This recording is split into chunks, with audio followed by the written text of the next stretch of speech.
answer yours. A kiss on the hand may be quite continental, but diamonds are a girl's best friend. A kiss may be grand, but it won't pay the rental on your humble flat, or help you at the automat. Men grow cold as girls grow old, and we all lose our charms in the end. But square cut or pear shape, these rocks don't lose their shape. Diamonds are a girl's best friend.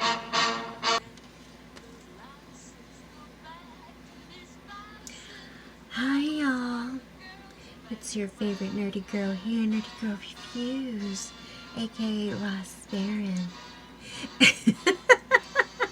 I'm sorry guys, I'm sorry, I can't put up that very voice for too long, but yes y'all, we are back with another review and recap. If you'd like to see and hear the full commentary, keep me locked here on YouTube.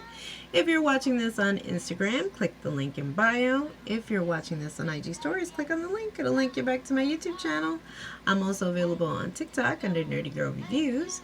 And if you'd like to see and hear more of my other commentary on other shows, you can find me on sofitoforyoursoul.com. Let's play this out, y'all. Am I doing my best? Marilyn Monroe.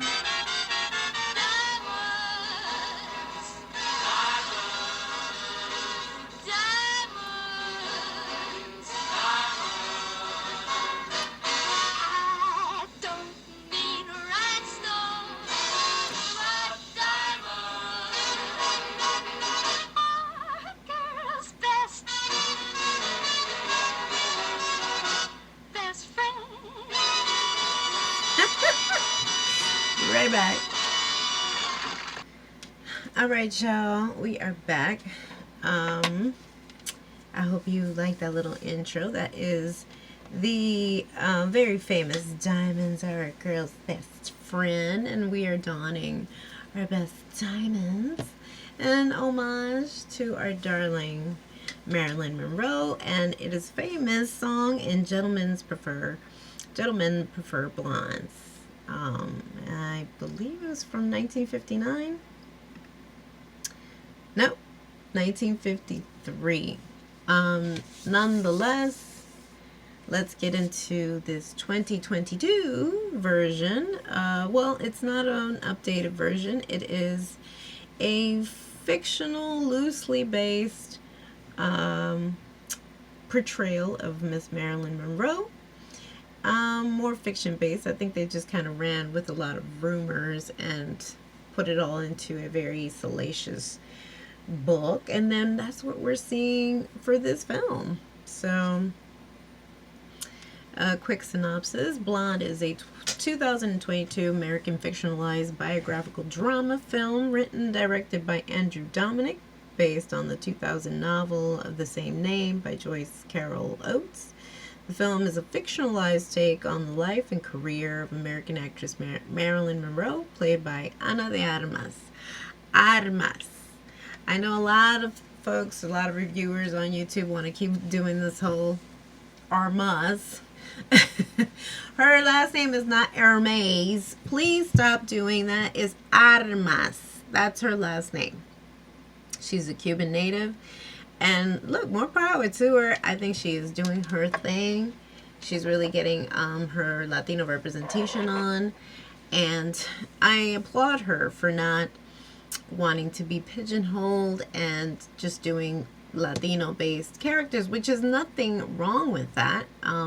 So I don't necessarily blame her for trying to reach that brass ring of just being one of those actors that can play anything, any ethnicity. For heaven's sake, we have that with Oscar Isaac, and I'm super into it. I am a super fan when it comes to his acting ability, and he's never clocked. You know, he can really mold himself into anything. But the downside, and again, kudos also to Brad Pitt. I think he's an executive producer or producer for this film. It just made its premiere at Cannes, and it was just like, or Cannes. A lot of people call it Cannes, but I call it Cannes. And it got rave reviews and a 19-minute standing ovation. And it just dropped on Netflix, I believe, like last week.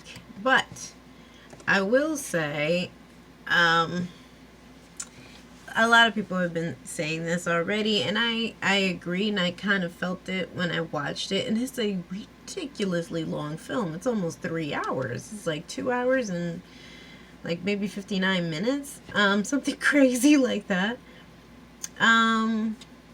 But aside from a really stellar cast, I mean, for heaven's sake, yes, Ana de Armas, she's gorgeous, gorgeous, gorgina, like they, like the drag world, RuPaul Drag Race would describe her.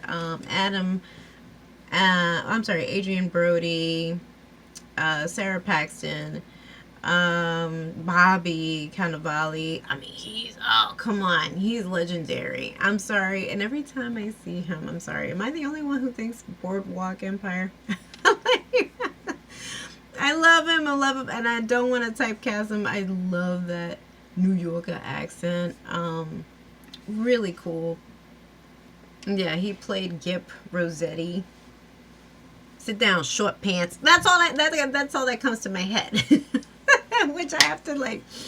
I want to review that as well. I might even do that for one of my future reviews, just going back to these classic HBO series. But nonetheless, I will say that despite the stellar cast, I really feel like this was a big miss. And no shade to Anna. I think she really uh, gave her all. There were a lot of impactful scenes and for like real dramatic effect. So we understand the psychosis that was Marilyn's life. I mean, we get a breakdown of it. We have a sense of what her upbringing was, what it was to come from basically a single parent home, if you can even say that. Her mother, Gladys Pearl Baker, that was Marilyn Monroe's authentic biological mother. But she was not well in the head, and she, for the most part, I think suffered from schizophrenia, and so that played into, unfortunately, Marilyn's upbringing and early childhood. Remember, Marilyn Monroe is something that she created so that she could sell herself or sell her brand. I think MGM, so she can become a successful actress. But her birth name is Norma Jean Mortensen. So we have that information from jump.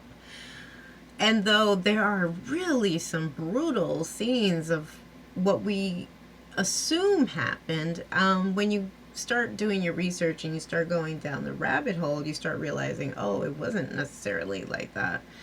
And I think from a very young age, Marilyn had been in foster homes and orphanages. And in fact, there was a caretaker who did make sure that she was all right. And she had to make, and a lot of people, I think, back in the day would be put up against that kind of position, like to kind of funnel her way out of an orphanage. Her only other option would be to marry. So she married very young at 16. But 4 years later, and I think her spouse had been, or maybe he enlisted, or maybe he was drafted, I'm not sure, and was sent to war. So, and I don't necessarily think it was like a marriage of love. It was just more of like convenience. But I will say it's played very heavy in the movie. And then from what I gather, it's like it didn't really go through a process. It just went from like orphanage to boom, she's being casted in her first film. And brutal scenes. Like, she is really being dragged throughout this entire movie. It's kind of hard to stomach.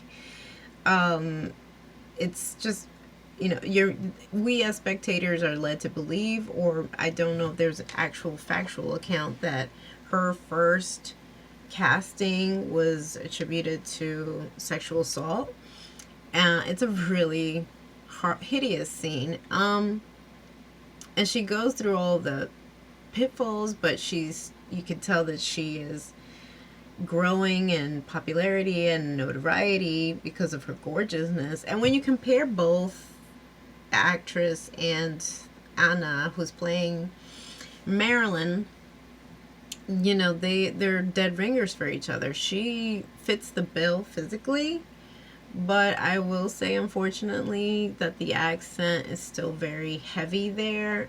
The syntax is not necessarily like, it takes a while. When your brain is so adjusted, it's hard. I mean, I've even heard Australian characters sometimes play American, and it like interjects because that's just how your brain is wired.